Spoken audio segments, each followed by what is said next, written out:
Thank you so much. Good morning to you all, and have great COP so far.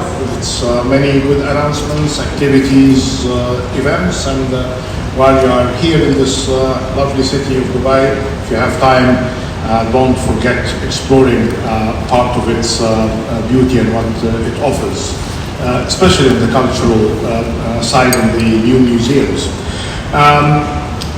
Right, so yesterday we have been identifying gaps of finance, gaps of knowledge, gaps of technical assistance, capacity development.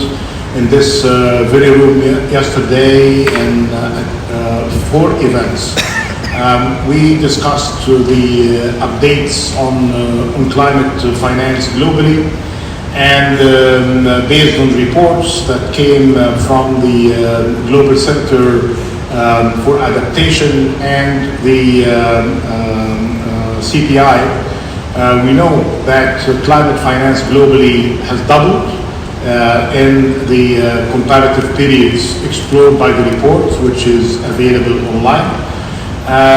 But the share of adaptation finance didn't do well, shrinking from a small percentage of 7% to a smaller one of 5%. We know as well that the majority of finance, not just the majority, it's almost the whole finance based on the definitions adopted is coming from public sector, directly from the purse of public finance treasuries, or indirectly through borrowing from the multilateral development banks or bilaterally. We understand as well that in some particular cases, in developing economies, and we highlighted yesterday the particular case of Africa, and we were with us in Nairobi, when we have seen that the figures and estimates are leaving a lot to be desired. So there is technical work required, there is data to be improved, and the indices of the future as guided by the GST findings need to be more relevant and reflective to the requirements of the adaptation agenda. The striking figure that I cannot forget from the updates up to September, of course the figures have been updated after that, but just as indicative figures, the $11 billion of flows compared to $55 billion hoped by those who designed the indices, and while the actual requirements are estimated to be around 110.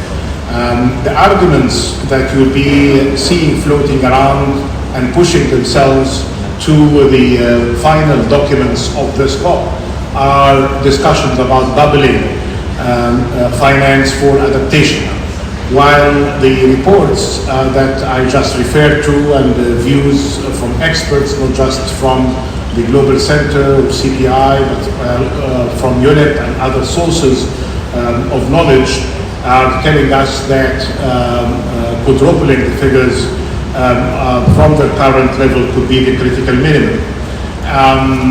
It is not really alone the responsibility of the public finance institutions to do that, and we know that even if they feel that they have the responsibility, there could be opportunities for the private sector. And that's why this day is different, positively speaking here, because from identifying gaps into calls for action, and I understand from colleagues that there will be a number of announcements of partnerships and coalitions between the private sector and government, indicating more that the private sector can definitely do better than the 3% of total finance. Actually, Faker yesterday mentioned that the figure could be even less, but let's refer to that report I mentioned, which is basically telling us it's between 2 to 3%. The other thing, of course, of concern that in order for the private sector to do a better job and business, it needs better identification of the landscape and opportunities for funding. Here we have some positive development. The first positive development is the spelling out of opportunities under the Sharm adaptation agenda. And that was very much useful because I know that the experts know the details, but if you want to get the private sector engaged and the rest of the stakeholders, as we did in the past as a community, in mitigation we identified areas of cutting emissions, areas of decarbonization, phasing out from the fossil fuel and investments in renewables. We need to borrow from this experience of better identification of areas of action. So the Sharm el-Sheikh adaptation agenda, or the SAA, is telling us that there are opportunities. Water management comes especially from these reports as a prime target for possible collaboration based on public-private partnerships with the help of philanthropy. So you can always add a fourth P to the three Ps. Food systems, agriculture, opportunities in investment in resilient cities, deforestation, desertification, and doing all of that based on science, evidence, good planning, and investment plans. It was very much welcome yesterday that we have now the health sector to be added for many good reasons, and high-level speakers yesterday reflected on the health sector and the connections, interlinkages, but more importantly on identifying solutions, especially when it comes to mental health challenges. So I look very much forward to these announcements on the role of the enhanced role of the public sector with more effectiveness, but definitely more opportunities with the private sector and the financial system at large. And of course, I was very pleased to see that the insurance sector in particular had been identified with either in the core business of insurance in risk assessment or through the institutional investors' role or the institutional investment role of the insurance sector. The announcement in the early hours of this COP by the operationalization of the loss and damage, as mentioned by the Husui just now, reminding us of this big achievement, that doesn't just give us hope that some seemingly difficult or even impossible tasks are achievable with determination and good planning, but that is going to be a game changer, that loss and damage, and is going to be emphasizing more and more the what we can do better in adaptation. One final point on the practical side of what we offered from our work as climate champions during the last 2 years. One area was building up of the pipeline of bankable investable projects, and I'm happy that a good number of the projects that came voluntarily to the pipeline of investable projects, 29%, I wish it was 50%, but 29%, this is much better actually than the averages of finance by the multilateral development banks of 15 to 20% of finance going to adaptation. But in our case, we have seen 29%, but definitely that was starting before the announcement of the Sharm adaptation agenda. So with more work on the pipeline, we can really see more significant presence and potential finance and investments for the private sector.